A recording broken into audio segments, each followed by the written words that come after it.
अनंत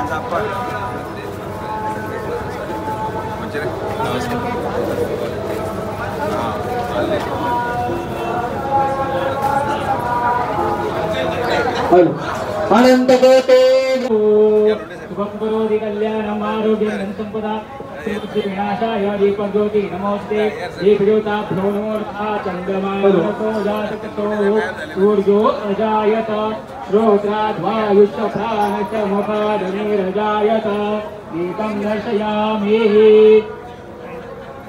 सद्गुणो साईनाथदेवताभ्यो नमो नमः अग्निजोलप्रदुत्तम पुष्पं समर्पयामि माल्यादिनि सुगन्धीनि मालज्ञायन वै प्रभो मयार्थानि पूजार्थं पुष्पाणि प्रतिदीयताम् पुष्पं समर्पयामि सद्गुरु साईनाथदेवताभ्यो नमो नमः प्रार्थनापूर्वकं नमस्कारं करोमि बाबा रमावर साई बाबा रमावर शुद्ध भक्ति चंद्रभागा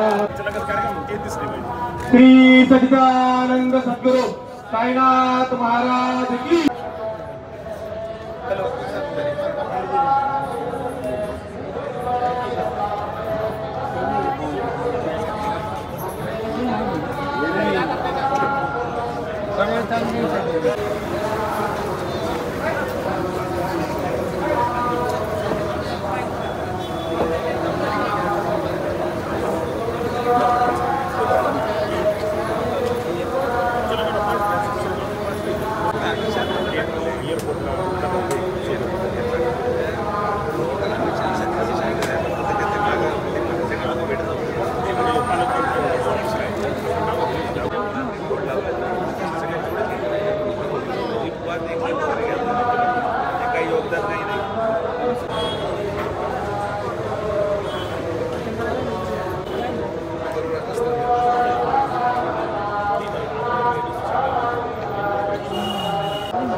नंतर सुरू करतोय. सर्वप्रथम संस्थेचे आदरणीय चेअरमन विठ्ठलरावजी पवार साहेब आपल्याला विनंती की आपण आपलं प्रास्ताविक या ठिकाणी सुरू करावं. चेअरमनचं नाव घ्या तर माईक बरोबर. नवे तर राज्यात ज्यांच्या नावाचा एक वेगळाच करिश्मा आहे असे डॉक्टर सुजयदादा आणि या मंचावर उपस्थित सर्वच मान्यवर संचालक मंडळ पत्रकार बंधू भगिनी आणि सभासद तसेच बाहेर उभे असलेले सर्व 598 कर्मचारी. दादा मी तुम्हाला विनंती करतो की त्या कर्मचाऱ्यांचं म्हणणं आहे की आम्ही मध्ये येऊन बसतो पण दादांनी आवाज दिला पाहिजे.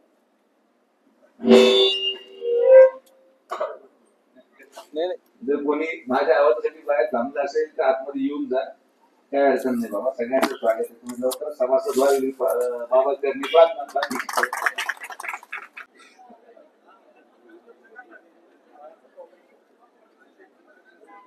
सगळे बसा.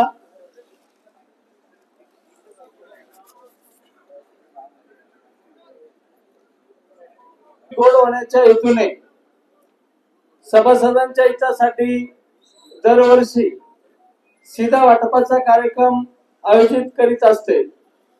याही वर्षी संस्थेमार्फत 50 किलो साखर, 10 लिटर गोडे तेल, 1 किलो सोनपापडी आणि 1 किलो फरसाण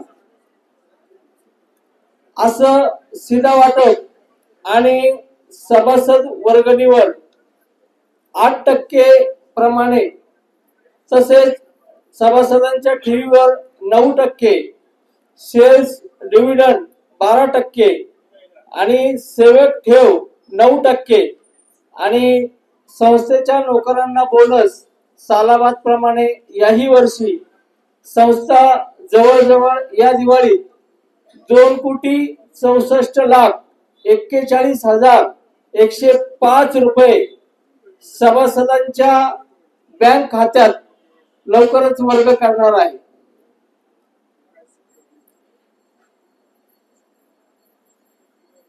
दिवाळी सीधा व डिव्हिडंड असे एकूण 3,30,00,000 रुपयाचं वाटप या दिवाळीत सभासदांना करण्यात येणार आहे. सहकार क्षेत्रात एवढ्या मोठ्या प्रमाणात आणि अहिल्यानगर जिल्ह्यात दादा तुमच्या हस्ते साईबाबा संस्थांच्या कामगारांची दिवाळी ही संस्था सगळ्यात अगोदर करीत आहे आणि सभासदांच्याही खात्यावर रक्कम जमा होणार आहे.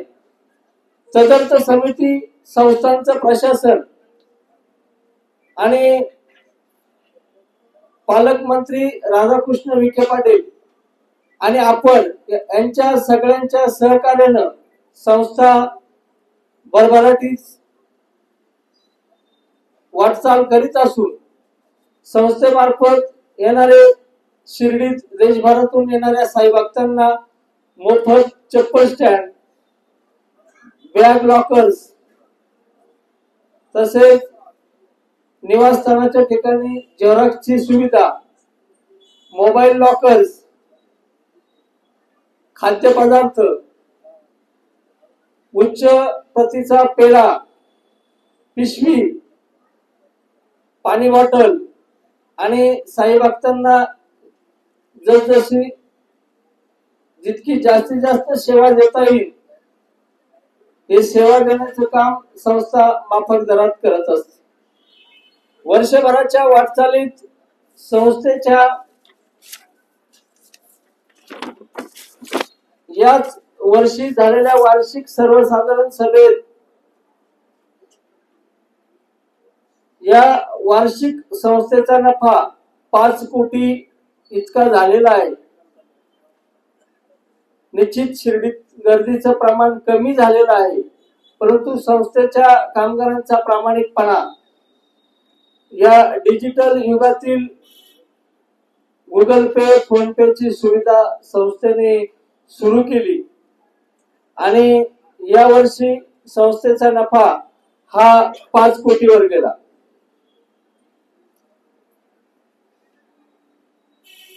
हे सगळं करत असताना दादा 10 कामगारांना आपण नैसर्गिक विमा 10 लाख रुपये आणि 2 क्लेम प्रोसेस मध्ये आहेत. जे दुहेरी हत्याकांड झालं त्यातील शेजूळ याचा 20 लाख रुपयाचा विमा यांचा मंजूर झालेला आहे आणि सुभाष जी घोडे यांचा 40 लाख रुपयाचा बँक ऑफ बडोदा यांच्या सॅलरी अकाउंटचा विमा प्रोसेस मध्ये आहे. तोही कार्यक्रम आपण लवकरच घेणार आहोत. निश्चित संस्था चालवत असताना अडीअडचणी येतच असतात आणि नेहमी दादांचं आम्हाला सहकार्य आहे, प्रशासनाचं सहकार्य आहे, सहाय्यक निबंधक साहेब यांचंही सहकार्य आहे. या सगळ्यांच्या सहकार्यातून हा संस्थेचा वाटचाल चालू आहे. निश्चित आता मी तुम्हाला एक विनंती करणार आहे. मी ही 1052 कामगारांमधलाच कामगार आहे आणि जी 598 कामगार होती त्यांचा आमची जशी या संस्थान सेवेमध्ये विषय मार्गी लावण्यात आणि 598चा विषय मार्गी लावण्यात तुमचा सर्वात मोठा वाटा आहे. 16 गुंठ्यात कार्यक्रम झाला. त्याही कामगारांना वाटतं, तेही मला कायम येता जाता विचारत असतात का आम्हाला दिवाळीचं काय. साहजिक आहे, परंतु कायद्याची काही बंधनं आहेत. त्या बंधनात अटकल्यामुळं त्यांनाही दिवाळीची ही भेटवस्तू, त्यांनाही सभासद करणं, तो एकदाचा तिढा तुम्हीच सोडू शकता. आणि ते कोर्टाचं काय आहे, पण त्यांच्या भावना मात्र सगळ्या तुमच्याकडं आकर्षित झालेल्या आहेत. कारण इथल्या कामगाराला स्थैर्य देण्याचं काम तुम्हीच केलं. साई संस्थांमधील जेवढे जेवढे कामगार आहेत, या कामगारांच्या चेहऱ्यावरचं हास्य हे तुम्हाला चांगल्या प्रकारे तुम्ही दुगणित केलं होतं. मध्यंतरी 16 गुंठ्यात कार्यक्रम झाला, ऑर्डर वाटल्या, पुढं कोर्टाच्या फेऱ्यात लाल फितीत बऱ्याच काही संस्थांच्या फाईल अटकल्या गेलेल्या आहेत. प्रशासनही प्रयत्न करतंय, परंतु शासन दरबारी हा विषय सोडवायला नामदार साहेब आणि तुम्ही पुढाकार घेतल्याशिवाय आमच्या कामगारांचा प्रश्न हा मार्गी लागणार नाही. तर मी तुम्हाला हे 498 कामगार राहिले, 598, 488 ना, 598 कायम झाले होते. त्यातले काही मयत झाले, काही सेवानिवृत्त झाले. आज 488च राहिले. दादा, संस्थांचा आकृतीबंध, बिंदू नामावली, गंभीर स्वरूपाचे प्रश्न प्रलंबित आहे, ते शासन दरबारी आहेत. हा विषय इथला नाही, पण तरी सकाळपासून हे जे 488 कामगार आहे, यांच्या इतक्या भावना तीव्र होत्या का त्यांना तुम्हाला भेटायचे. त्यांचं म्हणणं आहे का हा प्रश्न फक्त दादाच मार्गी लावू शकतात, आणि तुम्ही जवळजवळ मार्गी लावलेला आहे. तो 16 गुंठ्यात त्याचे सगळे साक्षीदार आहेत, आणि राज्य शासनाकडं तुमचं वजन आहे. केंद्रातले गृहमंत्री, सहकार मंत्री, तुम्ही कालचा घेतलेला कार्यक्रम पूर्ण देशामध्ये त्याची चर्चा चालू आहे, आणि राज्य शासनातही तुम्ही हा प्रश्न सोडवू शकता. मी तुम्हाला विनंती करतो की तुम्ही या प्रश्नात तातडीने लक्ष घालावं. तेव्हा आमचे हात बांधलेले आहे. सहकाराचे काही नियम आहे. संस्थेच्या बायोलॉज प्रमाणे कायम कर्मचाऱ्यालाच सभासद करता येतं. ब वर्ग सभासदासाठी आम्ही प्रस्ताव पाठवला होता, परंतु बायोलॉज नुसार ते सहकार खात्यानं नामंजूर केला, आणि त्यामुळे त्यांना मला सभासद करता आलं नाही. माझ्या संचालक मंडळाची आणि आमची सगळ्यांची तयारी आहे. त्यांची एकदा कायमस्वरूपी ऑर्डर झाली की आम्ही त्यांना तात्काळ सभासद करून आमच्या पूर्वीच्या सभासदांप्रमाणे सर्व सुख सुविधा देण्याचा प्रयत्न 100% करू. हा तुम्हाला मी शब्द देतो. आणि हे सगळं कामगारांचं काम दादाच करणार. आणि मी साकडं घातलेलं आहे, आणि दादांनी पण 16 गुंठ्यात हा विषय सर्वात जास्त, ही फाईल कशी काढली, काय केली, खुर्चीवर मराठीची जाओ अशी नाही, ते काम होणार आहे 598 म्हणून तू म्हणजे फटाकडा ऑटोमॅटिक वाजला. तसेच आमच्या साई संस्थांच्या कामगारांचं आश्वासित प्रगती योजनेचं कामही रखडलेलं आहे. 10, 20, 30 चा फरक आमच्या कायम कर्मचाऱ्यांना अद्यापपर्यंत मिळालेला नाही. दादा, निश्चितच साई संस्थांचं प्रशासन आणि राज्य सरकार यामध्ये मार्ग काढण्याची भूमिका तुम्हालाच बजावावी लागणार आहे, आणि हा विषय तुम्हीच सोडू शकता. आम्ही मध्यंतरी तुम्हाला भेटलो पण होतो का 10-20-30चा विषय 100% मार्गी लागन असं तुम्ही आम्हाला आश्वासित केलं होतं, आणि तुम्ही हा विषय लवकरात लवकर राज्य सरकारच्या माध्यमातून मार्गी लावावा अशी शिर्डीच्या साईंचरणी आणि पंढरीच्या पांडुरंगा चरणी प्रार्थना करतो आणि थांबतो. रामकृष्ण.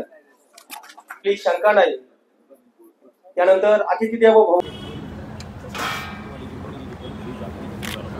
त्यानंतर माननीय डॉक्टर संदीप कुमारजी भोसले साहेब भाऊ कमलाकर भाऊ यांचा सत्कार त्या ठिकाणी सर आपण करावा अशी आपल्याला विनंती निलेश भाऊंचा. साहेब आपण करणार आहोत.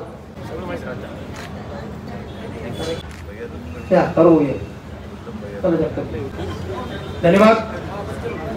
संस्थेच्या वतीनं हृदय सत्कार या ठिकाणी गायकवाड आणि दिंडोबे सर हे करत आहेत.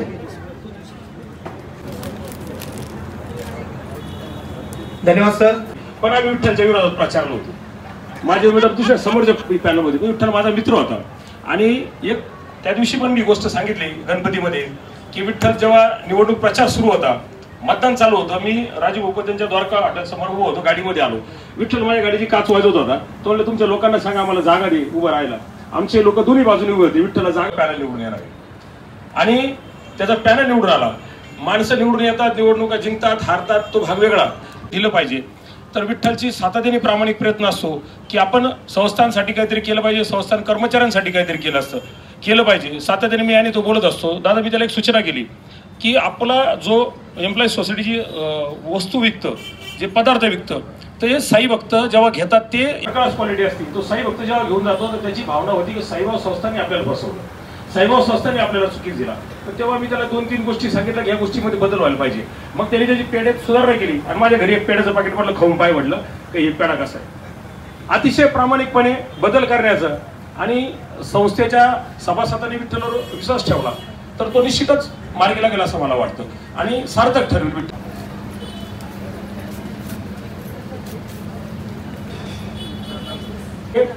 राखीव निघालं पाहिजे आणि ते राखीव निघालं. त्यामुळे ते शिल्डून पाईप आणि गाडीकर साहेब तुम्हाला विनंती, आपल्या दादाचं स्वागत आहे. मी दादाला विनंती करतो की दादा तुम्ही साहेबांना जशी आता प्रार्थना केली समाधी मंदिरात जाऊन करा. आता तुम्ही मागणी कशी केली? बाबांना मागणी केली म्हणून घडलं. अरे बाबा लय मागितलं तरी लोक बैठले तरीशी. तर आपण सर्वजण या ठिकाणी उपस्थित झाला. दादाही आले, गाडीलकर साहेबही आपले अतिशय चांगलं साहेब संस्थांचं काम करतात. साहेब दादा तुम्हाला पण विनंती आहे, काही लोक साहेबांना डिस्टर्ब करतात, चांगल्या माणसाला दगड मारण्याचं काम करतात. गाडीलकर साहेबांसारखा सुज्ञ माणूस, चांगला माणूस, समाज.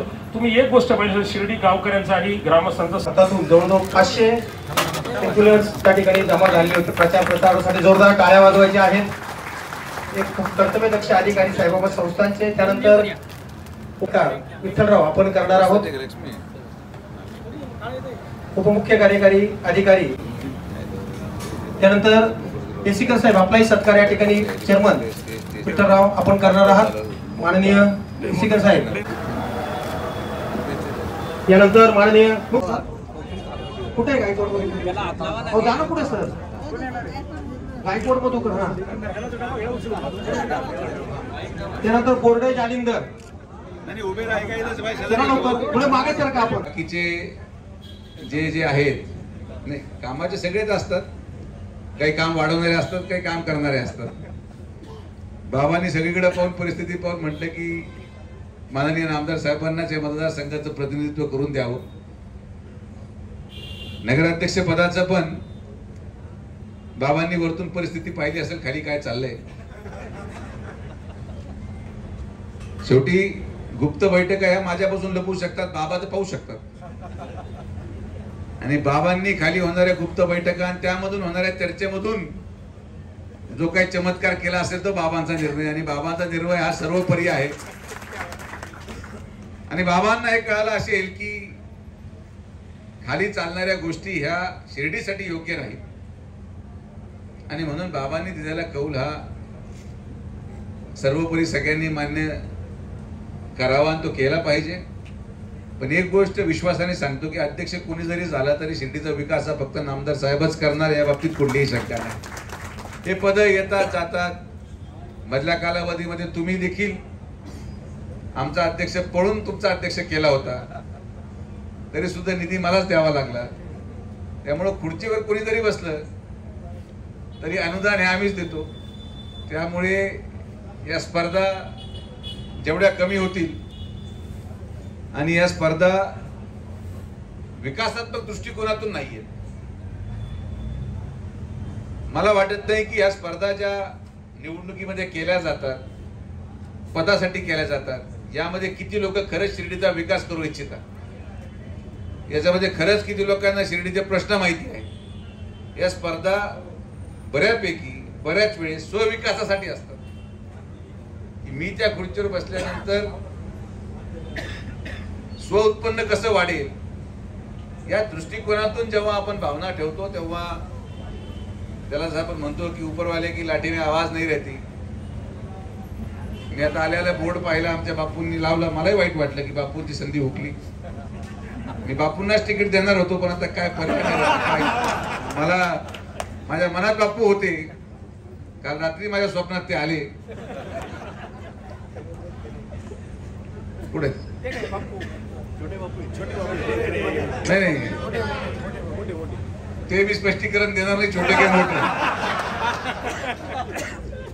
पण बापू माझ्या मनात होते की बापूला यावेळेस आपण संधी द्यायची. छोटे का मोठे हा चर्चेचा भाग आहे, ते खुलासा आपण कशाला करावं. संभ्रमात असू द्या, कारण की जीव तसंही शकत नाही. त्यामुळे मी काही केलेलं नाही. कमलाकर भाऊ आपल्या भाषणामध्ये वारंवार सांगत होते की दादा तुम्ही केलं, तर मी काही केलेलं नाही. व्हिडिओ कॅमेऱ्यामध्ये शूटिंगच्या माध्यमातून संपूर्ण अहिल्यानगर जिल्ह्यामध्ये एकच SC निघालं, ते आपल्या शिर्डीत निघालं. त्याला काय आपण दोष देऊ शकत नाही. ती घटना घडायची होती, घडली. ओपन जरी आला असतं तरी काय स्वागत आहे. मी कधी जातीपातीमध्ये विश्वास ठेवत नाही. माझा ठाम विश्वास आहे की जो कोणी अध्यक्ष होईल तो स्वच्छ चरित्राचा असणार, त्याच्यावर कुठल्याही प्रकारचा गुन्हा नसणार आणि सुशिक्षित असणार, एवढंच मी तुम्हाला या ठिकाणी सांगतो. कारण की अनेक सकारात्मक निर्णय आपण घेतलेत आणि त्या निर्णयामध्ये ठाम भूमिका एवढीच आहे की यापुढे कुठल्याही गुन्हेगार पार्श्वभूमीच्या माणसाला आपल्या संघटनेमध्ये पद दिलं जाणार नाही. या निर्णय आपण घेतला आणि त्या निर्णयाला ठाम राहूनच पुढे शिर्डीचा विकास होणार. यामध्ये जेवढे लोक इच्छुक असतील तरी सगळ्यांनी आपलं आपलं नशीब आजमावलं पाहिजे. उमेदवारी काही मी एकटी दिली म्हणजेच निवडून येईल असं काही नाही. जनता जनार्दन मोठी असते. आम्ही कधी आम्हाला स्वतःला मोठं समजलं नाही. सगळ्यांनी नशीब आजमावा, 10 लोक उभे राहावं, परंतु निर्णय बाबाच घेतील की बाबांची सेवा कोण करणार. तर माझी सगळ्यांना विनंती आहे की आपण सगळेजण या शिर्डीच्या विकासामध्ये एक संघ राहू. शिर्डीचे प्रश्न मोठे आहेत. आज 598 कर्मचाऱ्यांचे आमचे कर्मचारी बांधव इथं आलेले आहेत. अनेक वर्षाच्या प्रयत्नातून देखील हा प्रश्न सुटत नाहीये. तर दुर्दैव आणि दुःख सगळ्यात जास्त मला आहे, कारण की माझा आणि त्यांचा काही वैर नाही.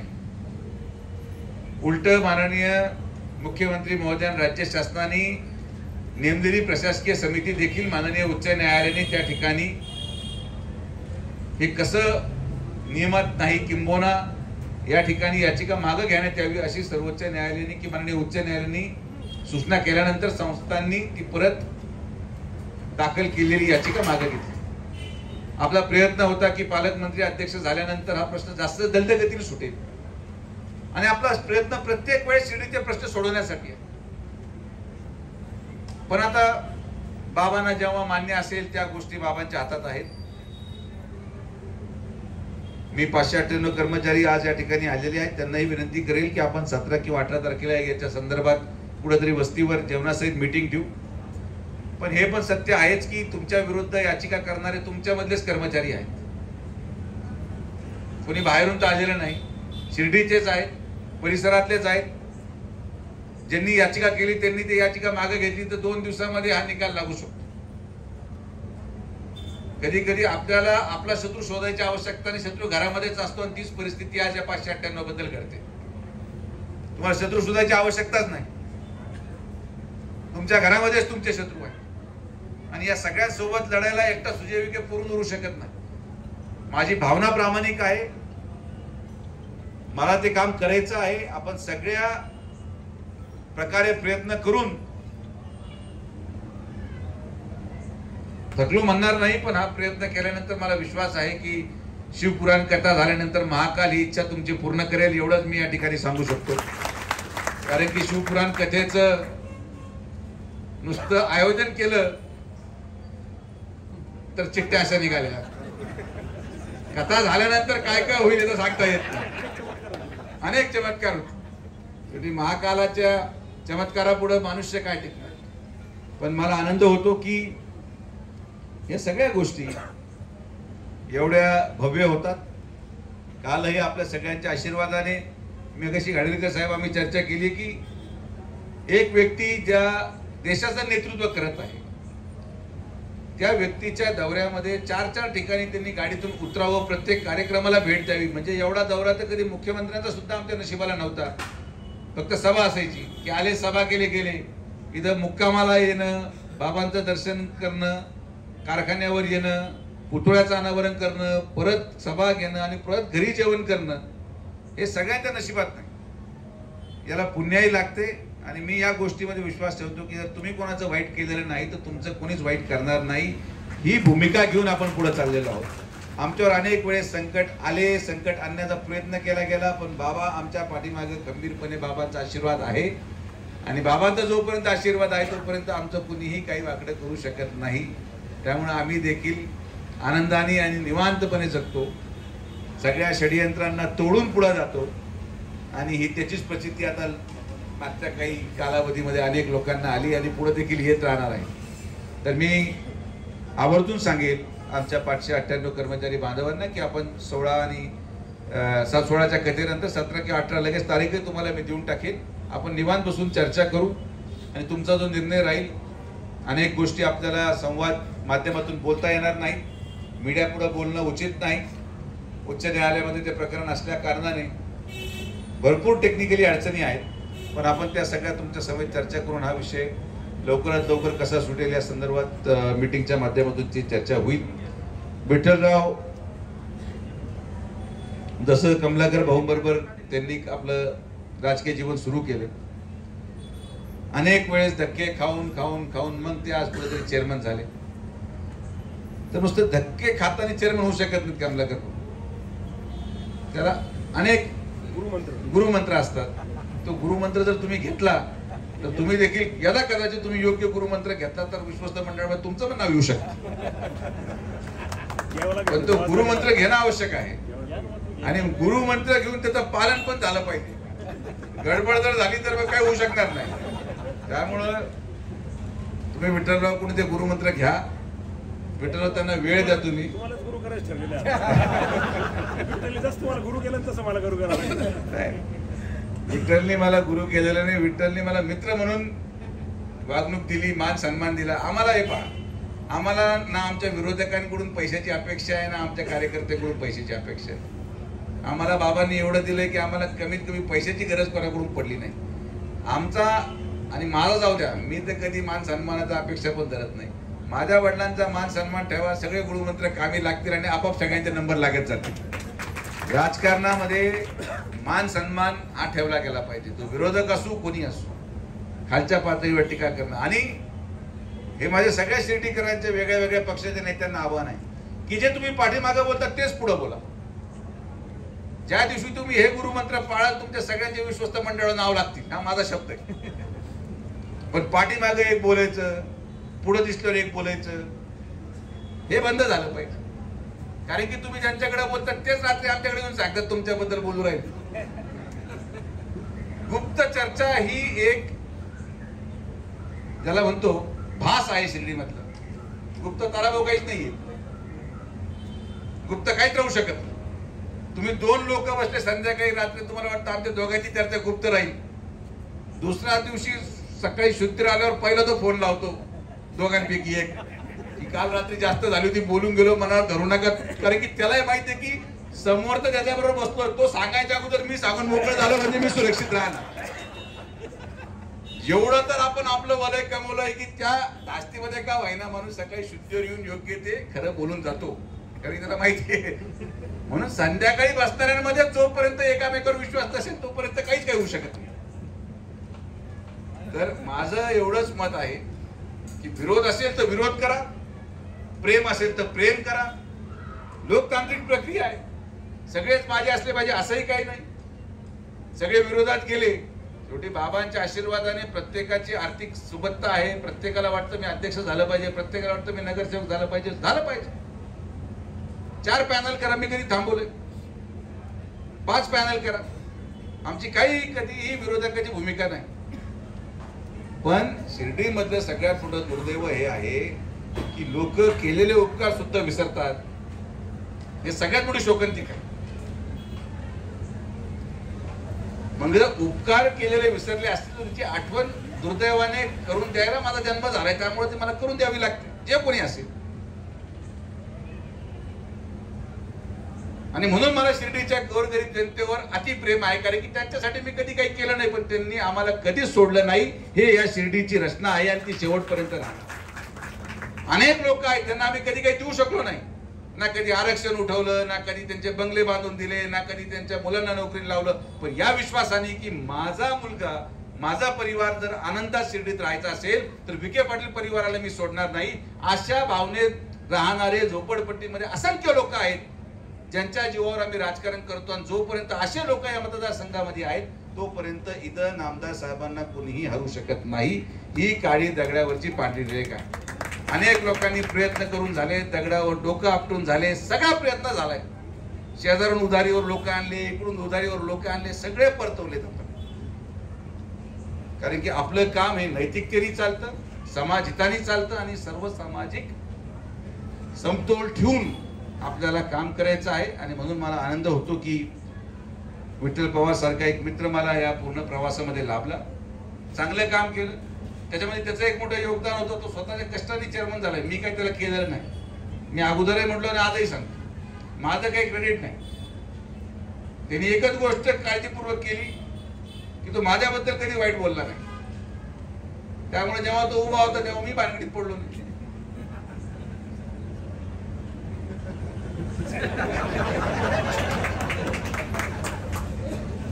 जर त्यांनी माझंच कधी वाईट केलं नाही तर मी त्याच्या मागे कशाला लागू बाबा. त्यामुळे माझं वाईट न करणाऱ्या माणसाचं मी कधीच वाईट करणार नाही. ज्यांनी केलं त्यांनाच सोडणार नाही, हे 100%. जे माझ्या कधी आडव्यात गेले नाही त्यांच्या आडव्यात मी अजिबात जात नाही. भलेही तरी राजकीय भूमिका विरोधात बूथवर का बसाना, ती त्याच्या पक्षाची भूमिका आहे, ते आम्ही सन्मानाने मान्य करू. त्या बाबतीत कधीच काही आपलं दुमत नाहीये. असंख्य असे लोक, मी तर आज जे भारतीय जनता पार्टीचं रणनीती साहेब तुम्हाला सांगतो, हे आपण यावेळेस केलं. गृहमंत्र्यांचा प्रोग्राम लागला, मी हातबल झालो यार, म्हणलं एवढ्या कमी वेळात भारतीय जनता पार्टी पक्षामध्ये आल्यानंतर असे पोरं सापडले, कधी चहा मागत नाहीत, वडापाव मागत नाही, पूर्ण शिर्डी स्वतःच्या कष्टाने रात्रंदिवस उभं करून सजवली. आणि म्हणून त्याच लोकांचे फोटो मी अमित भाईबरोबर काढले लाईन मध्ये उभं करून. असे अनेक लोक आहेत, असंख्य शिपाई आहेत संघटनेमध्ये, ज्यांना दुर्दैवाने साहेबांना दिसलंच नाही काही लोकांच्या पलीकडे.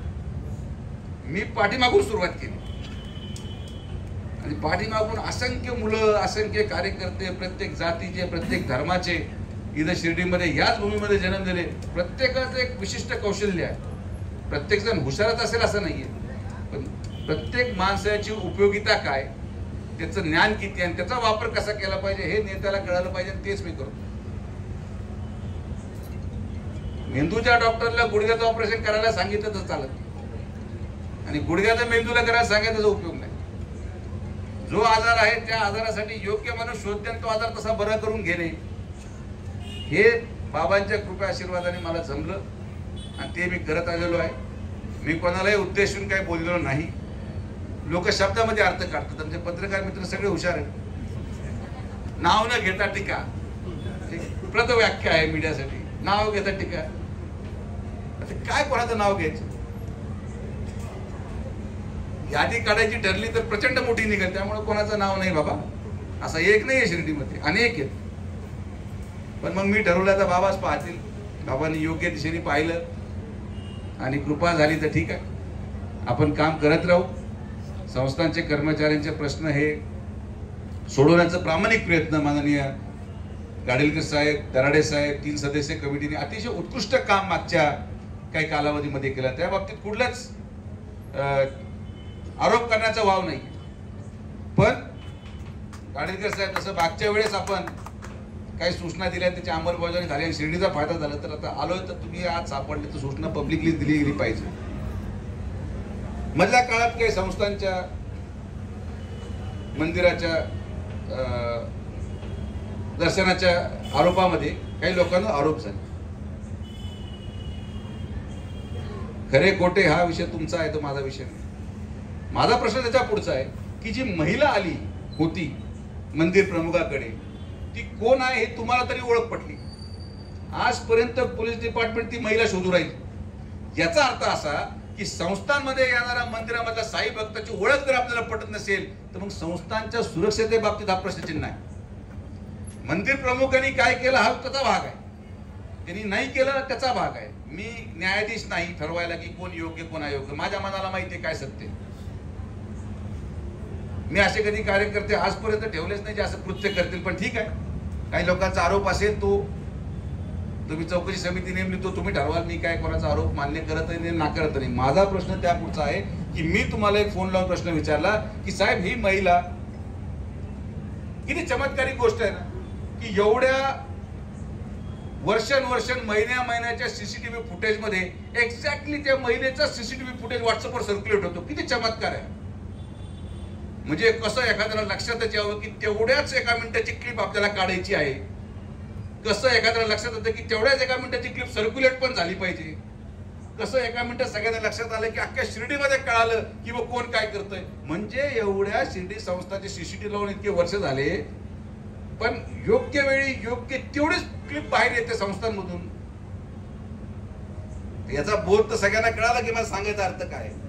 पण जाऊ द्या, ज्यांनी हे पाप केलं असेल त्याला बाबा शिक्षा देतील. पण गाडीलकर साहेब हा आपल्या सुरक्षेवर प्रश्नचिन्ह आहे आणि म्हणून संस्थांमध्ये येणारा प्रत्येक भाविकेचं रजिस्ट्रेशन झालंच पाहिजे. नाहीतर यापुढे कोणी बॉम्ब ठेवून जाईल आपण शोधत बसू. सीसीटीव्ही वर तो दिसतोय पण हा कोण आहे हेच आपल्याला सापडत नाही. हे मान्य करता की नाही तुम्ही. पोलिसांना तरी कळालं की ती महिला कोण होती. बाबांची भक्त होती पण बाबांची भक्त असं कृत्य करून गेली जे कदाचित योग्य काय अयोग्य आज खरं काय खोटं काय तीच महिला सांगू शकत होती. आणि जेव्हा मी विचारतो तर पोलिसांना माहिती ती कोण आहे. म्हणे भक्त होती येऊन निघून गेली. उद्या बॉम्ब ठेवून जातील म्हणे भक्त होते ठेवून निघून घ्या. कामाख्या मंदिरासारख्या डोंगरावर गुवाहाटी मध्ये देखील मंदिरामध्ये जाणाऱ्या माणसाचं रजिस्ट्रेशन होतं गाडीकर साहेब. त्यांच्याकडे 5 रुपये सुद्धा नाही. तर येणाऱ्या साई भक्तांचं एक मर्यादित आकडा ठरवला पाहिजे की एवढेच साई भक्त आज दर्शन घेऊ शकतात आणि सगळ्यांचं टाइम स्लॉट देऊन आधार कार्ड घेऊन व्हेरिफिकेशन घेऊनच माणूस मंदिरात गेला पाहिजे. की उद्या एखादी घटना घडली तर हा माणूस हैदराबादचा आहे, चेन्नईचा आहे, दिल्लीचा आहे, हा कसा पकडमध्ये येणार. हे तुमच्या पुढे झालेलं जिवंत उदाहरण आहे की आज आपण या आरोपाला सामोरे जातो. अख्ख्या मीडियामध्ये आलं की संस्थांच्या याच्यामध्ये गैरकारभार. एवढा स्वच्छ कारभार करून हा आरोप तुम्हाला सामोरे जावं लागतंय, मला नाही. तो मंदिर प्रमुख जो होता तो प्रामाणिक आहे नाहीये या बिचाराला त्याला सिद्ध करावं लागेल. एवढ्या वर्षाच्या सेवेमध्ये कधी दाग लागला नाही पण एक बाईच्या सीसीटीव्ही मध्ये त्याच्यावर दाग लागलाय. तो स्वतःला सिद्ध करू शकत नाही. ती महिला सत्य सांगू शकत होती की हा केलंय का नाही पण कोण शोधणार. तर हा निर्णय घ्या गाडीलकर साहेब. हा निर्णय घेणं संस्थांच्या हिताचा आहे, शिर्डीच्या हिताचा आहे. मी वारंवार म्हणतो आणि परत सांगतो की जो नियम तिरुपतीमध्ये लागू आहे तोच नियम शिर्डीला देखील लागू झाला पाहिजे. जर इथं असं निवांत दर्शन व्हायला लागलं कोण येतंय काय येतंय काय दुर्दैवाने मला वाटलं होतं की ती समिती आली असती तर अनेक कठोर निर्णय घेतले असते. पण काय आपलं नशीब नाही. बाबांना ते मान्य नाही हे मी मान्य करतो. ठीक आहे, जेव्हा योग्य वेळ येईल तेव्हा येईल. पण ही अतिशय गंभीर बाब आहे. प्रसादालयामध्ये देखील आपण जेव्हा दर्शनात रांगेचा पासचा नियम केला तरी सुद्धा आजही संध्याकाळी बिना पासचं जेवण दिलं जातं. तर संस्थांच्या आदेशाची अंमलबजावणी होत नसेल तर परवाच कमलाकर भाऊ आम्ही 22-25 भिकारी परत पकडले आणि पाठवले. आता पोलिसांनी आरोपी पकडायचे का भिकारी पकडायचे. कुठं तरी थांबलं पाहिजे, काहीतरी शिस्त लागली पाहिजे. तुमच्यामुळे अनेक गोष्टी घडल्या मी मान्य करतो पण आपण त्याच्या पलीकडे जाऊन या गोष्टीचा विचार आपल्याला झाला पाहिजे. यांनी संस्था सुरक्षित राहील, संस्थांचे लोक सुरक्षित राहतील, शिर्डी सुरक्षित राहील ही भूमिका असली पाहिजे. मी तुमच्या पुढे झालेलं उदाहरण तुमच्या पुढे मीडिया समोर यासाठी मांडले की आपण बंद खोलीत चर्चा करतो पण लोकांना माहित पाहिजे की आपण कोणत्या लेवलला विचार करूया. आणि हे करा, फक्त रिस्ट्रिक्ट करा. दिवसामध्ये फक्त एवढे साई भक्त दर्शन घेऊ शकतील. 1 तासामध्ये एवढे साई भक्त आले पाहिजेत. तुम्ही टाइम स्लॉट अलर्ट करून द्या. आलेला प्रत्येक साई भक्त आधार कार्ड हे अपलोड करावं. इथं मंदिर किती कोटीची दर्शन रांग बांधली 112 कोटीचे दर्शन रांगेचं कॉम्प्लेक्स बांधले, 10 लाखाचे 5 कम्प्युटर लावून रजिस्ट्रेशन करा. असं होऊ शकत नाही की मंदिराच्या एवढ्या आतमध्ये येऊन आपण सीसीटीव्हीचा फायदा होऊन असून देखील जर आरोपी ओळखू शकत नसू तर मग आपलं झालेला प्रत्येक खर्च सुरक्षेच्या दृष्टिकोनातून धोकादायक आहे. मी सगळ्यांपुढे यासाठी बोललो की या गोष्टी जनतेपुढे आल्या पाहिजेत. कारण की जेव्हा तो मंदिर प्रमुख आज आपल्या घरामध्ये जातो, त्या गल्लीतून जातो, तर लोक त्याच्याकडे संशयाच्या नजरेने पाहतात. ठीक आहे, काही लोक त्याला चांगलं भरत असतील, काही लोक वाईट भरत असतील. काय माहिती की बिचाऱ्यांनी काहीच केलं नसावं, त्यांनी हा अपमान का सहन करावा, आणि केला असेल तर शिक्षा झाली पाहिजे. पण आता हे खरं का खोटं करणारी तीच एक महिला होती, पुढच्या सीसीटीव्ही पाहते आज घेऊन गायब झाली का खरंच कुठेतरी चालत पण दिसते. एंड पर्यंत ट्रॅक करा कुठं आहे काय. पण आता दुर्दैवाने तो विषय तुमच्या हातातून निघून गेलाय. ती महिला सापडाना तर साई भक्तांचं रजिस्ट्रेशन झालं पाहिजे, मंदिरामध्ये कोण येतं याची नोंद झाली पाहिजे. या दृष्टिकोनातून संस्थांनी प्रयत्न करावा.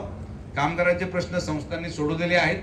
मला आनंद वाटतो की गाडीलकर साहेबांनी जेवढे मी प्रश्न कामगारांसंदर्भात मांडले, नर्सिंग स्टाफचा मधल्या कालावधीमध्ये पॅरामेडिकल स्टाफचा तुम्ही पगार वाढ केली त्याबद्दल तुमचे मनापासून आभार व्यक्त करतो. त्या सगळ्या मुलांप्रती तुम्ही जी संवेदना दाखवली. नाही तर झाडू खात्याचा माणूस आणि 10 वर्षापासून इंजेक्शन देणाऱ्या माणसाला सारखाच पगार, मग इंजेक्शन सोडून झाडू लावलेलं काय वाईट होतं. असं शैक्षणिक पात्रतेनुसार पगार ठरले पाहिजे. 10 वर्ष नर्सिंग स्टाफला झाले होते. कोविड मध्ये आपल्या प्राणाची पर्वा न करता बिचाऱ्यांनी काम केलं, लॅब मध्ये काम केलं आणि त्यांना सेम पगार देऊन सुट्टी घेऊन घरी बसला होता. तर हे योग्य नाही. शैक्षणिक पात्रतेनुसार निदान व्यक्तीचं मूल्यमापन करावं आणि शैक्षणिक पात्रतेनुसार त्याला पगार मिळाला पाहिजे. अजूनही अनेक प्रश्न आहेत जे पॅरामेडिकल आणि हॉस्पिटल संदर्भात आहेत. आमच्याच माजी नगरसेवकाच्या मुलाचा अपघात झाला, ऍक्सिडेंट झाला. रात्री 11 वाजता मला फोन. MRI करायला जेव्हा तो मुलगा गेला तिथं 4-5 लोक होते, मी नाव घेणार नाही. ते म्हटले याला वाचवायचं असेल त्याला इथं अजिबात ऍडमिट करू नका, याला घेऊन जा. आम्ही नाही सांगितलं, तुमच्या कर्मचाऱ्यांनी सांगितलं तिथल्या. यानंतर रात्री मला फोन. मी सगळे सत्य परिस्थिती आहे. मी त्याला रात्री व्यवस्था केली सह्याद्रीला. 2 तास अजून उशीर झाला असता तो एक्सपायर झाला असता. एकुलता एक मुलगा होता. माझ्याकडे शिक्षण झालं, मीच त्याला शिकवलं. BSc अग्री झाला पोरगा, चांगला एकदम निर्व्यसनी पोरगा. या सगळ्या गोष्टी कधी कधी तुमच्या लक्षात येत नाहीत, पण माझं काम तुम्हाला सांगणं आहे. लक्ष ठेवलं तर उत्तम आहे. उद्या तुम्हाला एखादं काही होऊ नये असं माझं व्यक्तिशय मत आहे. पण आपल्याला काही झालं ना, आपण त्या संस्थेचं प्रतिनिधित्व करतो, आपल्याला जर उपचार होत नसतील व्यवस्थित तर मग काय उपयोग आहे दवाखान्याचा. तर शोध घ्या, लोकांची गुप्त माहिती काढा. तुमचं मेडिकल स्टोर फक्त नावासाठी, सगळे औषधं बाहेर जातात घ्यायला. कोण पाठवतं विचारून पहा, कोणाकडे पाठवतं विचारून पहा, कोण चिठ्ठ्या देतं. अहो फार भ्रष्टाचार आहे. परत काय मला बोलता येत नाही आणि तुम्ही डॉक्टर नसल्यामुळे तुम्हाला सांगून उपयोग नाही. मला तुम्ही जबाबदारी द्या. 1 महिन्यात सगळं लाईनीमध्ये आणलं, शिर्डीचा गरीब माणूस आनंदाने इथे उपचार घेईल. पण आता ती संधी पण बाबांनी आपल्याला काय द्यायची ठरवली. मला एक नोकरी देऊन टाकायचं काय ते बिना मोबदला असतं तुमचं काय का साई भक्ताचं साई सेवक. मी उद्या अर्ज करतो साई सेवक म्हणून. मला 2 दिवस आठवड्यातून तुमच्या साईबाबा हॉस्पिटलला नोकरी द्याल का तुम्ही. सेवा सेवा, मला दुसरं काय करायचंय. पगार नकोय मला. मी उलट येण्यासाठी जेवढा पगार तुम्ही बाकीच्या लोकांना मी तुम्हाला देणगी देईल ती दर महिना. तुमच्याकडून काही घेणार नाही. साई सेवाची संधी द्या, मी उद्या अर्ज करून टाकतो. आता मलाच काहीतरी हाती घ्यावा लागेल दिसतंय का. तर मला विश्वास आहे की गाडीलकर साहेब मला साई सेवक वरची संधी देतील. तर मी माझा अर्ज उद्या आपल्याला देतो. 3 सदस्यीय कमिटीची मान्यता मला वाटत नाही घ्यायची गरज पडेल तुम्हाला, कारण की मोफत सेवा आहे. पण मला त्या दिवशी रात्रीची घटना अतिशय वेदनादायी आहे. बाकी मी तुमच्याशी कोणावर मला टीका करायची नाही आहे, पण तुम्हाला नंतर मी निमान सांगेन की चौधरी म्हणून न्यूरोसर्जन होते, त्यांनी का राजीनामा दिला याची चौकशी झाली पाहिजे. चांगले न्यूरोसर्जन का सोडून गेले याची चौकशी झाली पाहिजे. चांगले डॉक्टर का जातात याची चौकशी झाली पाहिजे. देवरे साहेब आज चाललेत, का चाललेत विचार आपण करावा. आपण भोजनालय मोफत ठेवलंय आणि रुग्णालय पेट ठेवलंय. म्हणजे माणसाच्या जीवाला मूल्यमापन आहे पैशाचं, पण पोट भरायला काही मूल्यमापन नाही. परत आता अख्ख्या मीडियामध्ये वादळ जाऊ द्या, मी काय बोलत नाही बाबा, मी तसंही फटकळ बोलायला बदनाम झालोय, पण मी जे आहे ते सत्य बोलतो. कारण की शिर्डीचा आवाज हा सुजय विखे आहे, प्रत्येक झोपडपट्टीच्या व्यक्तीचा आवाज सुजय विखे आहे, संस्थांच्या कर्मचाऱ्यांचा आवाज सुजय विखे आहे, रिक्षा चालकाचा आवाज सुजय विखे आहे, पुढाऱ्यांचा आवाज सुजय विखे आहे. आणि माझा आवाज कोणी दाबू शकत नाही. माझी भूमिका ठाम आहे. शिर्डीच्या विकासासाठी जे बोलावं लागेल ते सुजय विखे बोलणार. आपण चांगलं काम करत आहात, पण या गोष्टी आपल्या निदर्शनात मी वारंवार आणून देतो आणि आपण त्याच्यात लक्ष घेऊन कारवाई करता, त्याचा मला विशेष आनंद आहे. तुम्ही जी काही उरलेली तुमची सेवा आहे ती इथंच पूर्ण करणार हा विश्वास मला आहे. तुमच्या सेवानिवृत्तीचा कार्यक्रम इथंच आपण घेणार हे पण मला विश्वास आहे. कारण की तुम्ही जरी जायचा निर्णय घेतला तर आम्ही तुम्हाला जाऊ देणार नाही. कारण की आमच्या नशिबाला पण बऱ्याच दिवसानंतर ऐकून घेणारा शिव सापडला. नाहीतर काय, आता मला काय शब्दप्रयोग करायचे नाही. असे आम्ही पाहिलेत की न बोललेलं बरं, पण तुम्ही अतिशय प्रदीर्घ काळ काढला आणि ग्रामस्थ तुमच्याबद्दल चांगलं बोलतात. म्हणजे चांगलं, शिर्डीचे लोक फार चांगलं बोलत नाहीत कोणाबद्दल. आम्हाला 40 वर्ष झाले तरी आमच्याबद्दल चांगलं नाही, पण तुमच्याबद्दल चांगलं बोलून राहिले हे तर बरीच आजपर्यंत का. हा, हे माजरा काय हे मला कळायचं, कमलाकर कोटे कडून घ्यायचं मी त्याच्यावरून.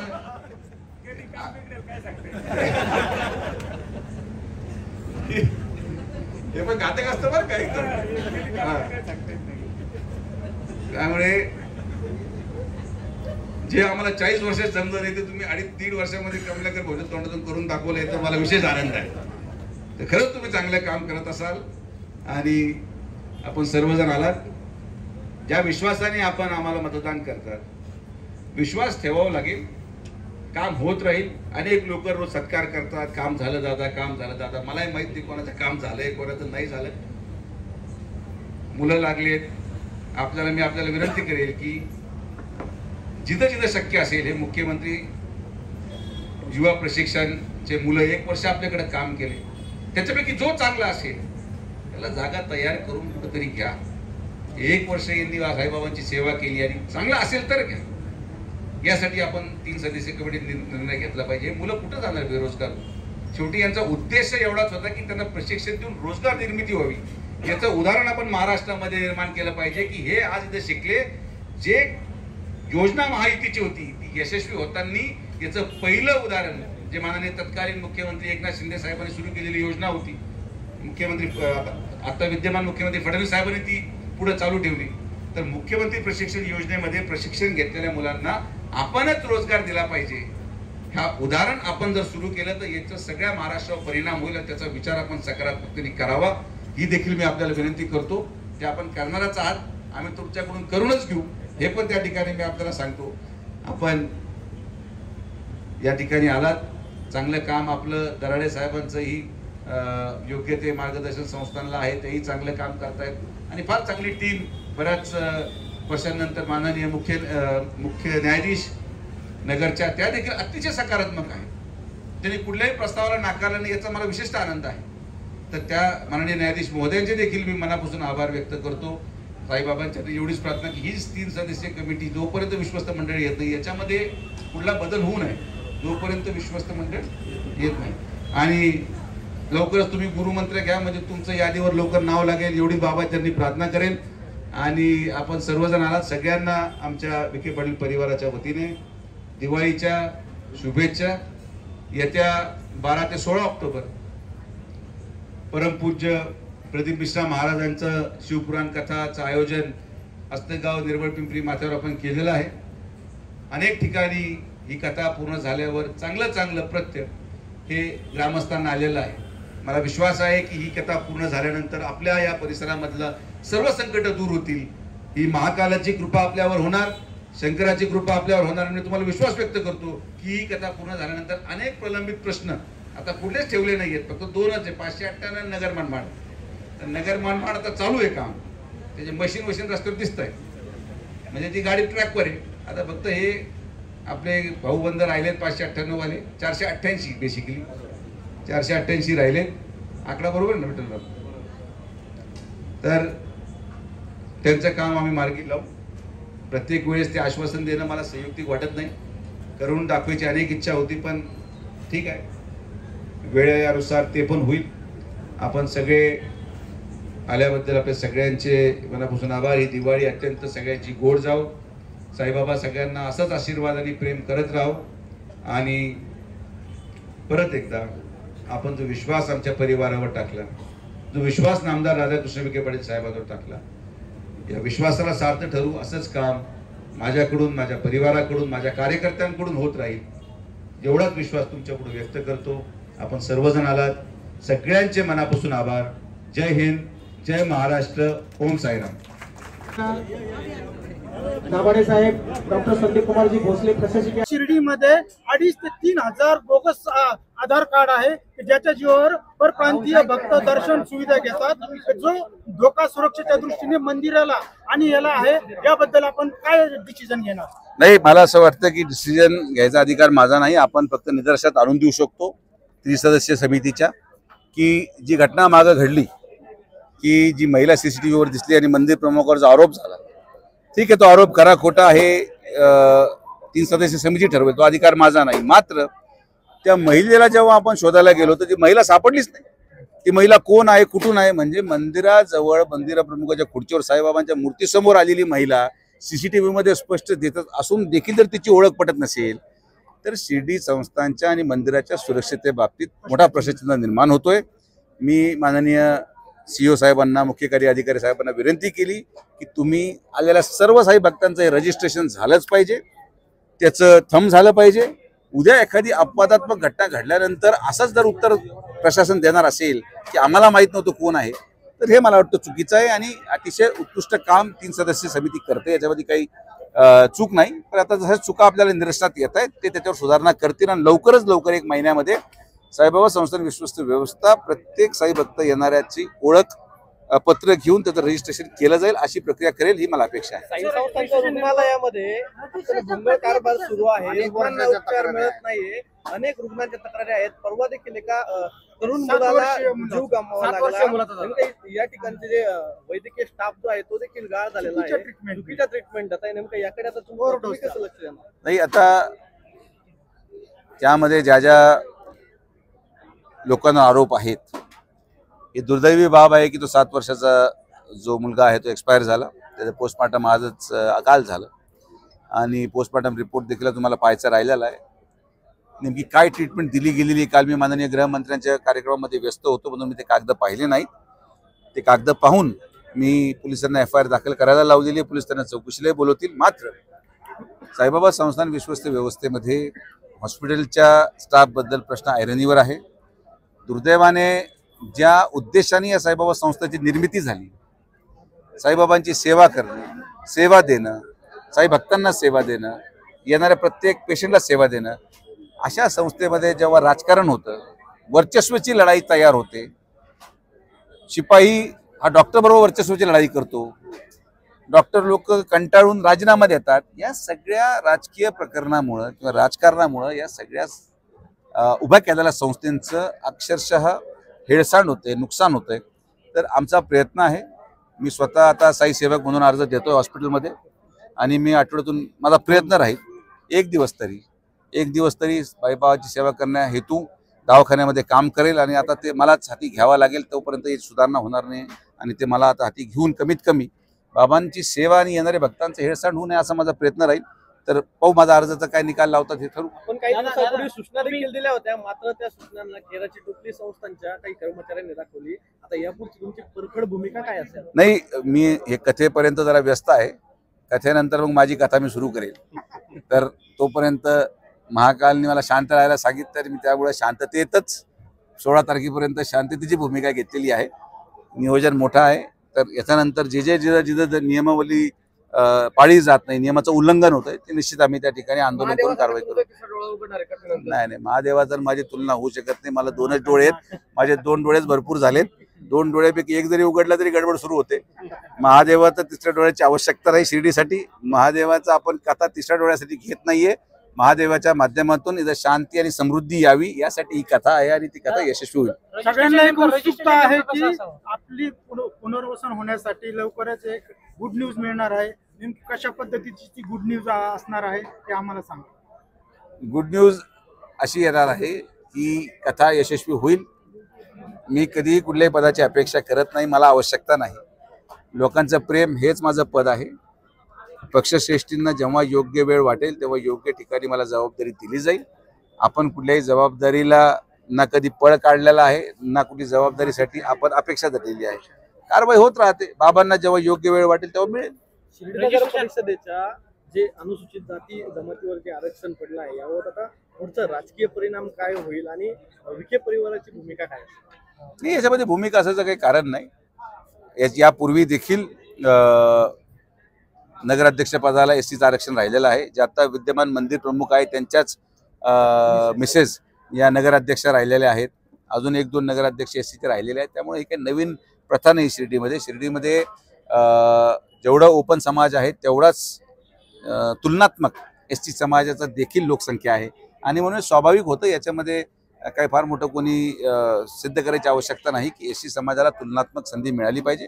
बाबांनी निर्णय घेतला, चिठ्ठ्या निघाल्यामध्ये एसटी समाजाला न्याय मिळाला.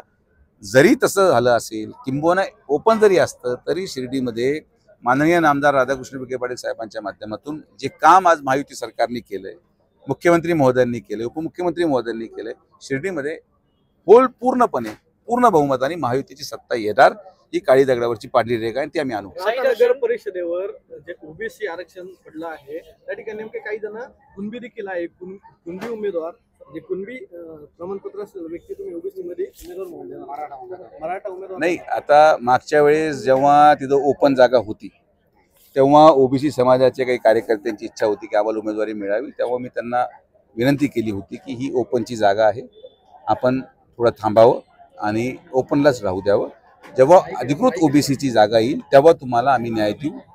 मला परत आनंद वाटतो की बाबांच्या आशीर्वादाने ते संधी त्यांना मिळेल. आणि आता ज्या लोकांना जुन्या कालावधीमध्ये ज्या समाजाला, मी कुठल्या समाजाचं नाव उल्लेख करत नाही, पण ज्या समाजाला आपण त्या कालावधीमध्ये थांबायला लावलं होतं त्यांना ती संधी दिली जाईल. साई मंदिरात आपण जर सांगितलं की प्रत्येक भाविकाचं रजिस्ट्रेशन झालं पाहिजे, नेमकं कशी प्रक्रिया झाली पाहिजे आणि याचा गर्दीवर परिणाम होईल नाही यासाठी काय करावं? गर्दीवर परिणाम होण्यापेक्षा टाइम स्लॉट जर दिले गेले, टाइम स्लॉटमध्ये जर दर्शन झाले, रोज काय होतंय की आपण जर पाहत असाल शिर्डीची अर्थव्यवस्था सोमवार ते गुरुवार पूर्ण सुन असते आणि शुक्रवार, रविवार, शनिवार प्रचंड गर्दी असते. ॲट अ टाइम गर्दी आल्यामुळं सगळ्या प्रशासनावर ताण पडतो. तर मला असं वाटतं की जो साई भक्त येणारा आहे, जर साईबाबांनी त्याला बोलवलं असेल, त्याला खरंच मनापासून इच्छा असेल तर सोमवारी पण येऊ शकतो, मंगळवारी पण येऊ शकतो.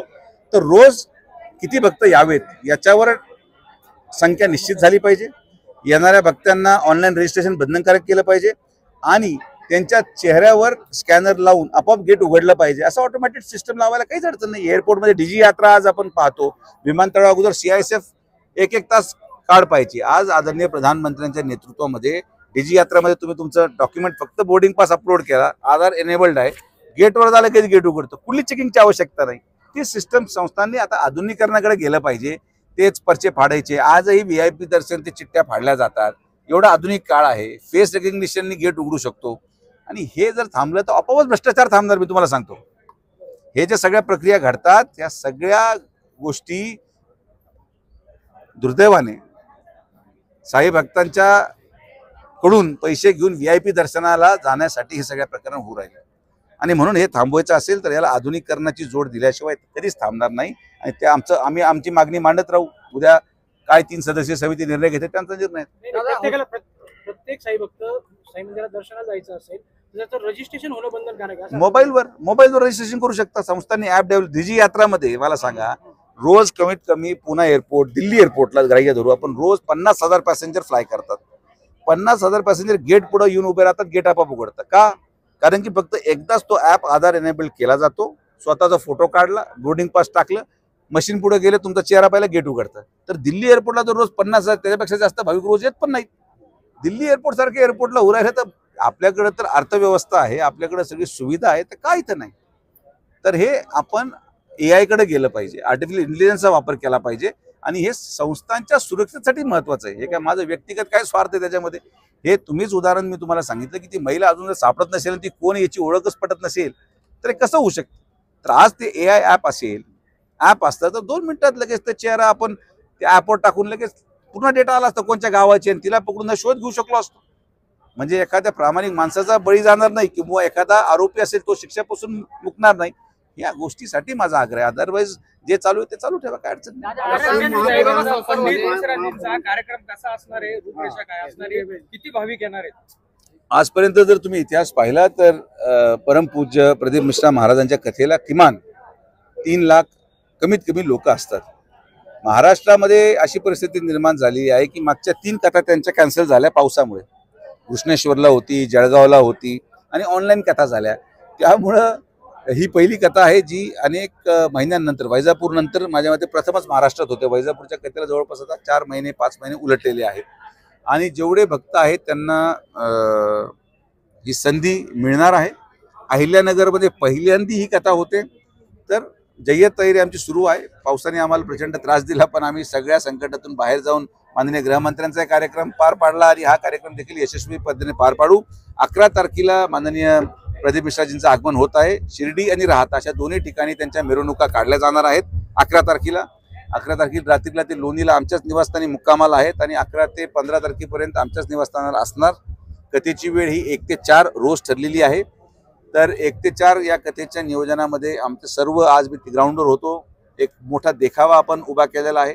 ही संक्षिप्तपणे सांगायचं झालं तर ही या भारतातली सर्वात मोठी शिवपुराण कथा होईल. हा शब्द मी सर्व शिवभक्तांना, सर्व शंकरांच्या भक्ताला, महाकालांच्या भक्ताला देतो. महामार्गावर ही कथा आहे, त्यामुळे वाहतुकीचा मोठा प्रश्न निर्माण होणार आहे. काय तुम्ही सूचना करून सांगा? नाही, आम्ही पहिला मुद्दा तर 5 दिवसीय कथा आहे, त्यामुळे 5 दिवस ही कथा चालणार. महामार्गावर ही कथा होत असताना अगोदरच बाबांच्या कृपेने किंवा परमेश्वराच्या कृपेने ट्रॅफिक डायव्हर्ट झालेली आहे रस्त्याच्या कामासाठी. तर हेवी ट्रॅफिक तशी त्या रस्त्यावर नाही आहे आणि जेवढा तो कथेचा मंडप आहे, साधारण जेवढा फ्रंट आहे तेवढाच फक्त 1 वे केला जाणार आहे. कथेच्या बाजूचा रस्ता फक्त आम्ही नो व्हेकल झोन करतो. एक बाजूला गाड्या चालत राहणार आहेत. त्यामुळं आणि आमचे सुरक्षक रक्षक आहेत, आमचे स्वयंसेवक आहेत, हे ट्रॅफिक जाम होऊ देणार नाहीत. आम्ही आजपर्यंत कधी कुठल्याही कार्यक्रमामध्ये अपयशी झालेलो नाही आणि यामध्ये पण होणार नाही. दादा, पंडित मिश्रा म्हटले की लाखो भाविक येतात, त्यात शिर्डी साईबाबा आहेत, त्यामुळं जिल्ह्यापासून राज्यातला देखील राज्यातला भाविक येणार. कशी व्यवस्था त्यांची आता तुमच्याकडनं करण्यात आली? हे पहा, सगळं परमेश्वर करून घेतो. आपल्या मनामध्ये प्रामाणिकता आहे आणि आपण अनेक वर्षांनंतर, प्रतीक्षेनंतर ही तारीख आम्हाला मिळाली आहे. तर धार्मिक कार्यक्रम असल्यामुळे फार जास्त करावं लागत नाही. देव आपोआप ते तुमच्याकडून करून घेतो आणि आपोआप घडत जातं. जेव्हा चांगलं मन असेल, जेव्हा भाविकांची इच्छा असेल, तर भाविकांची जर इच्छा असेल परमार्थाकडे जायची, महाकालाकडे जायची, तर महाकाल देखील भाविकांना तेवढ्याच मोकळ्या मनाने स्वीकारेल. ही भावना ठेवून आपण कथेचं आयोजन करतो. तुम्ही पाहाल की कथा आपोआपच यशस्वी होईल आणि तुम्ही शेवटच्या दिवशी जेव्हा माझी मुलाखत घ्याल तर सांगत्यापर्यंत आम्ही 8 लाख लोकांचं नियोजन करण्याची क्षमता ठेवतो आणि ती आम्ही करून दाखवू. शिर्डीच्या शिवावर एक बोर्ड लागला, शाळा सुटली पाठी फुटली, काय नेमकं आपलं स्वागत करायला शिर्डीकर तयार आहे? नाही, आता आमच्या आदरणीय बापू, आता खरं तर तेच माझे नगराध्यक्षपदाचे उमेदवार असते, पण आता मी त्यांना सांगितलं पण होतं की तुम्हीच माझे उमेदवार आहे. पण त्यात असं झाल्यामुळं त्यांना थोडंसं वाईट वाटलं त्या गोष्टीचं आणि म्हणून त्यांनी तो एक मार्मिक बोर्ड लावला. पण बापू संघटनेचे जुने नेते आहेत, त्यांच्या नेतृत्वाखालीच आपण नगर परिषद, नगरपंचायत लढवणार आहोत. तर हे एक ओपन व्यासपीठ आहे. मी मार्मिकतेमध्ये म्हटलो होतो की आरक्षण निघालं तर मी पायी शिर्डीला चालत येईल. बाबांनी ऐकलं, तर आता बाबांनी ऐकल्यामुळे आता चालत येऊ. त्यांनाही मी बरोबर घेऊन येणार आहे लोणीपासून चालत आणि बोर्ड त्यांच्या हातानेच परत खाली घेऊ. आम्ही काय काळजी करायचं कारण नाही. करू माझे पायात दुखू राहिले कालच्या कार्यक्रमामुळे, थोडं बरं होऊ द्या.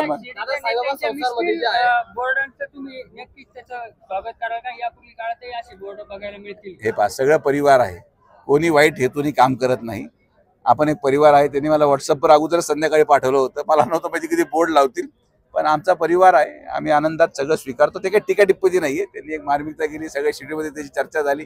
परत उद्यापासून सगळे कामाला लागणार आहेत. त्यामुळे तो काय मी केलेला निर्णय नाहीये, तो बाबांनी केलेला निर्णय आणि तो सगळ्यांना मान्य आहे. जे कर्मचारी आहेत असं म्हटलं जातं की ते वशिल्याचे टट्टू आहेत आणि आता तुम्ही साई सेवक म्हणून काम करणार आहात, त्यांच्यावर जे निगा ठेवणार आहात, खरंच जे वशिल्याचे जे लोक आहेत त्यांच्यावर नाही, मी कोणावर निगा ठेवण्यासाठी जात नाहीये.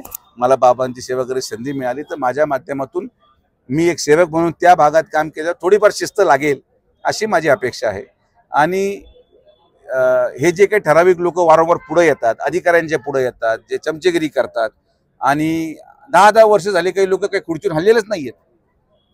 मी या मताचा आणि मी संस्थांना विनंती केली की बाबा मंदिरामध्ये काही काही लोक 10-10 वर्षापासून आणि काही लोक 10 वर्षापासून प्रसादालयामध्ये बादली घेऊन वाढतात. तर मग शेवटी जर सेवा साई भक्त म्हणून करायची आहे तर वाढणाऱ्याला दर्शन रांगेत टाका आणि दर्शन रांगेवाल्याला वाढायला सांगा.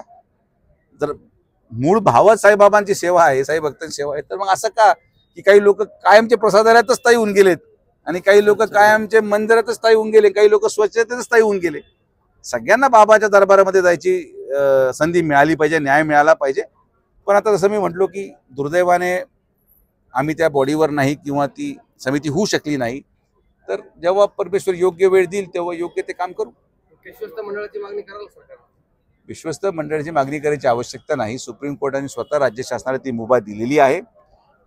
3 पक्षाचं सरकार आहे. हा फक्त एकटा संस्थांपुरता विषय नसतो. अनेक संस्था आहेत, अनेक महामंडळ आहेत, सगळ्यांच्या नियुक्त्या अनेक पदाधिकाऱ्यांना देणार आहे. सगळ्यांचा समन्वय होईल आणि एकत्रित महाराष्ट्रामध्ये सगळे जेवढे मंदिरं आहेत तिथं विश्वस्त समिती येतील. त्यामुळे शिर्डीला एक वेगळी समिती तयार करणं किंवा घाई करण्याची आवश्यकता नाही. 3 सदस्यीय कमिटी काम करते आणि ती व्यवस्थित काम करत राहील. मोरे मावशीचं शेवटचं किराणा आहे, रिटायर होणार आहे. विमलताई मोरे, दिलीप दुनबळे, रामदास भोर,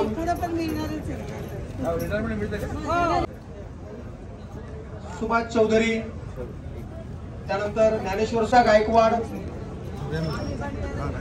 एम्प्लॉईज सोसायटीच्या दिवाळी निमित्त भेटवस्तूच्या वाटपाच्या कार्यक्रमासाठी उपस्थित असलेले युवा नेते सुजय जाधव पाटील, व्यासपीठावर सर्व अधिकारी, शिर्डीचे पदाधिकारी व व्यासपीठासमोर उपस्थित सर्व साईबाबा संस्थांचे एम्प्लॉईज सोसायटीचे कर्मचारी बंधूंना, आजच्या कार्यक्रमासाठी विठ्ठल पवारांनी आमंत्रित केलं. साईबाबा संस्थांचे संस्थान कर्मचाऱ्यांच्या पतपिढीचे चेअरमन विठ्ठल पवार आणि मी दोघेही दादा शाळकरी मित्र आणि शिवसेना प्रमुख बाळासाहेब ठाकरेंचं बाळकडू आम्ही दोघांनी सोबत घेतलेलं 9वी पासून आणि अतिशय प्रामाणिक आणि लढवाई असा विठ्ठल. आणि त्यांनी आज या संस्थेचा तो सातत्याने आम्ही शिवसेनेच्या वतीने अनेक निवडणुका लढवल्या. विठ्ठलनी अनेक वेळेस पराभव पाहिला परंतु कधी हटला नाही. म्हणजे आम्हाला शिवसेना प्रमुखांनी कायम शिकवलं रडायचं नाही लढायचं, तसा विठ्ठलचा स्वभाव आहे. त्याबरोबर त्याचं संचालक मंडळ सगळं तरुण आहे. आणि या निवडणूक वैशिष्ट्य दादा आपला पॅनल वेगळा होता, म्हणजे तुम्ही नसाल त्या पॅनलमध्ये मला माहिती, पण आम्ही विठ्ठलच्या विरोधात प्रचारलो होतो. माझे उमेदवार दुसऱ्या समोरच्या पॅनलमध्ये विठ्ठल माझा मित्र होता. आणि एक त्या दिवशी पण मी गोष्ट सांगितली गणपतीमध्ये की विठ्ठल जेव्हा निवडणूक प्रचार सुरू होता, मतदान चालू होतं, मी राजू भोकतेंच्या द्वारा समोर उभं होतो, गाडीमध्ये आलो. विठ्ठल माझ्या गाडी काच वाजवत होता. तो म्हणजे तुमच्या लोकांना सांगा आम्हाला जागा दे उभं राहायला. आमचे लोक दोन्ही बाजूने उभे होते. विठ्ठलला जागा होती, विठ्ठल निवांत हिंडत होता इकडे तिकडे. पण विठ्ठलमध्ये आत्मविश्वास होता का आपला पॅनल निवडून येणार आहे. आणि त्याचा पॅनल निवडून आला. माणसं निवडून येतात, निवडणुका जिंकतात, हारतात, तो भाग वेगळा. परंतु जेव्हा आपल्यामध्ये प्रामाणिकपणा असतो, आपण समाजासाठी काहीतरी दिलं पाहिजे, तर विठ्ठलची सातत्याने प्रामाणिक प्रयत्न असतो की आपण संस्थांसाठी काहीतरी केलं पाहिजे, संस्थान कर्मचाऱ्यांसाठी काहीतरी केलं पाहिजे. सातत्याने मी आणि तो बोलत असतो. दादा मी त्याला एक सूचना केली की आपला जो एम्प्लॉईज सोसायटीची वस्तू विकतं, जे पदार्थ विकतं, ते साई भक्त जेव्हा घेतात ते एम्प्लॉईज सोसायटीचा म्हणून घेत नाही, ते साईबाबा संस्थांचा म्हणून घेतात. आणि त्यामध्ये जेव्हा त्याची क्वालिटी इतकी खराब असते की थर्ड क्लास क्वालिटी असते, तो साई भक्त जेव्हा घेऊन जातो तर त्याची भावना होती की साईबाबा संस्थांनी आपल्याला फसवलं, साईबाबा संस्थांनी आपल्याला चुकी दिला. मग तेव्हा मी त्याला 2-3 गोष्टी सांगितल्या की या गोष्टीमध्ये बदल व्हायला पाहिजे. मग त्याने त्याची पेढ्यात सुधारणा केली आणि माझ्या घरी एक पेढ्याचं पाकिट भरलं, खाऊन पाय म्हटलं हे पेढा कसा आहे. अतिशय प्रामाणिकपणे बदल करण्याचं आणि संस्थेच्या सभासदांनी विठ्ठलवर विश्वास ठेवला तर तो निश्चितच मार्गीला गेला असं मला वाटतं आणि सार्थक ठरवेल. विठ्ठल अतिशय त्याचं जे पोपटराव असतील, हे बाकीचे संचालक असतील, सुज्ञ लोक आहेत सगळे. फक्त एकोप्याने राहा, एकमेकात डोक्यात दगड घालू नका आणि टंगड्या ओढू नका. कारण की आपल्याकडे थोडं काय राजकारणात थोडे माणसं अचानक जर राजकारणात आले तर त्यांना घाई होती प्रत्येक पदावर जायची. मग विठ्ठलचं टंगडं ओढ, कधी पोपटरावचं ओढ, आणि टंगडं ओढता नंतर पुढच्या 5 वर्षाला तुम्ही कोणी दिसणार नाही. तर थोडा शून्यपणे वागा आणि एकोप्याने काम करा. लोकांनी, जनतेने तुमचा विश्वास ठेवला, सभासदांनी विश्वास ठेवला, तो एकोप्याने ठेवला. राहिला प्रश्न, आता मी एसटी स्टँडवर जवळ जाऊन थांबलो होतो, बराच वेळ थांबलो. विठ्ठल मला फोन करत येईन इकडे कार्यक्रमाला, दादा येणार येणार. मी दादाची वाट एसटी स्टँडवर पाहत होतो.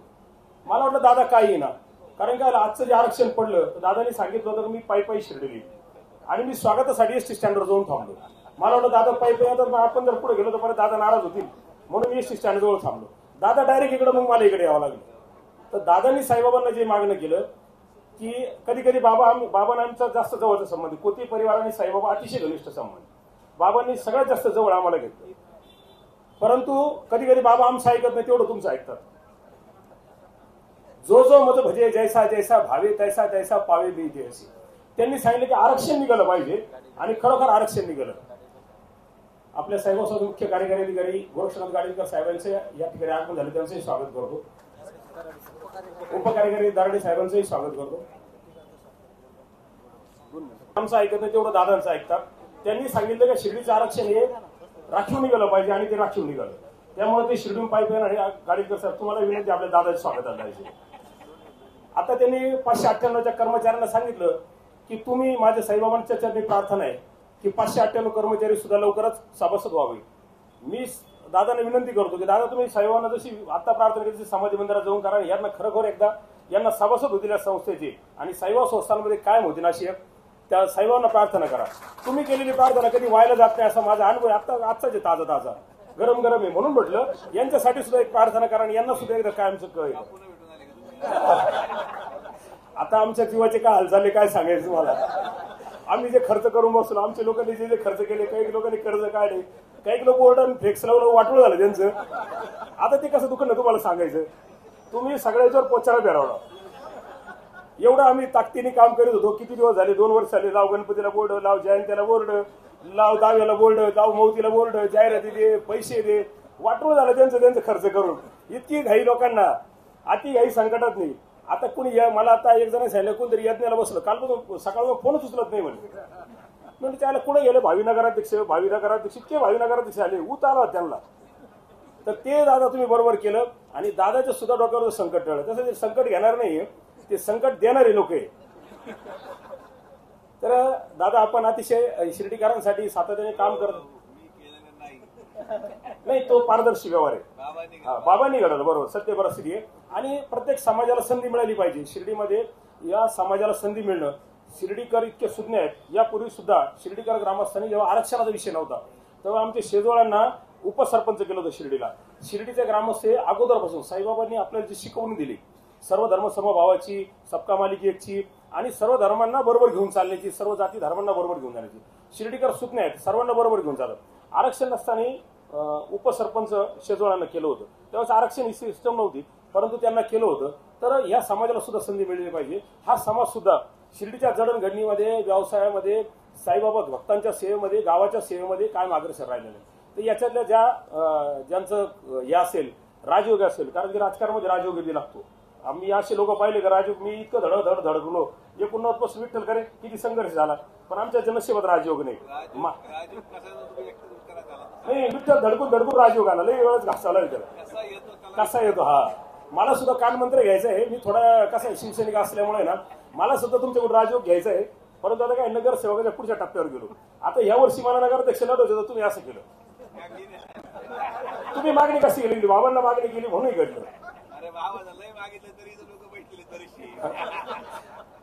तर आपण सर्वजण या ठिकाणी उपस्थित झाला. दादाही आले, गाडीलकर साहेबही आपले अतिशय चांगलं साहेबांचं संस्थांचं काम करतात. साहेब दादा तुम्हाला पण विनंती आहे, काही लोक साहेबांना डिस्टर्ब करतात, चांगल्या माणसाला दगड मारण्याचं काम करतात.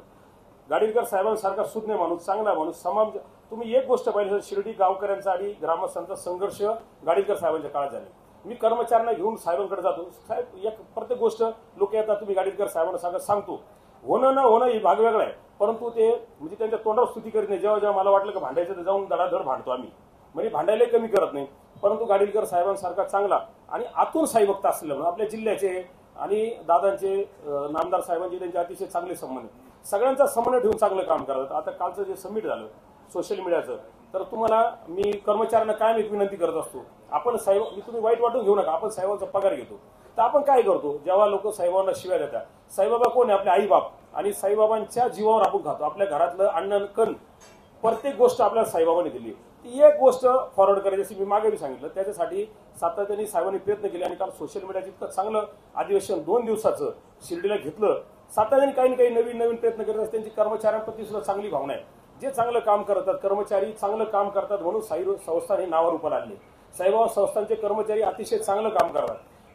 गावामध्ये सगळं पोतभर, आता मग सगळे शेतकरी कुटुंबातले अख्ख्या पोतभर गावामध्ये 5-50 खडे असते, चालून द्यायचं, ते निवडून काढतो आपण. दळणात दळीत नाही त्यांना, तर ते बाजूला काढतो. तसं गाडीलकर साहेब त्यांना सुद्धा बाजूला काढतात. आणि बरं ते काय करतात, ते हसून बोलतात, पण त्यांना वाटलं हा खडा आहे तर त्याला बरोबर बाजूला करणार. ते कोणाच्या दबावात येत नाही, काही नाही, त्यांची स्पष्ट भूमिका असते. अतिशय चांगला माणूस आहे साहेब. मी तुम्हाला कधी काही कोणी बोललं असेल तर आमचे ग्रामस्थ आहे, आमचे नातेवाईक आहे, सगळे लोक आमचेच आहे, दादांचे कार्यकर्ते. तर मी शिर्डी ग्रामस्थांनी तुमची माफी मागतो कोणाकडून काही अपशब्द केला असेल तर. पण तुम्ही डिस्टर्ब न होता तुमचा जो स्पीड आहे कामाचा, साईबाबांनी तुम्हाला याच्यासाठीच आणलेलं आहे. साहेबांनी तुम्हाला याचसाठी काम दिलेलं आहे का भक्तांची, ग्रामस्थांची ही सेवा व्हावी, तुमच्या हातून चांगलं कार्य हो. शिर्डीत कोण येतो? शिर्डी वही आते जिने साई बोलाते. साईबाबांनी तुम्हाला बोलवलेलं आहे.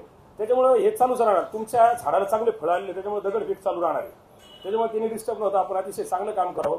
सर्व साईबाबा संस्थान कर्मचाऱ्यांना, विठ्ठल पवार, पोपटराव, सर्व संचालक मंडळाला शुभेच्छा देतो. आपण आपल्या इथं बोलवलं आणि बोलण्याची संधी त्याबद्दल आपले सर्वांचे धन्यवाद.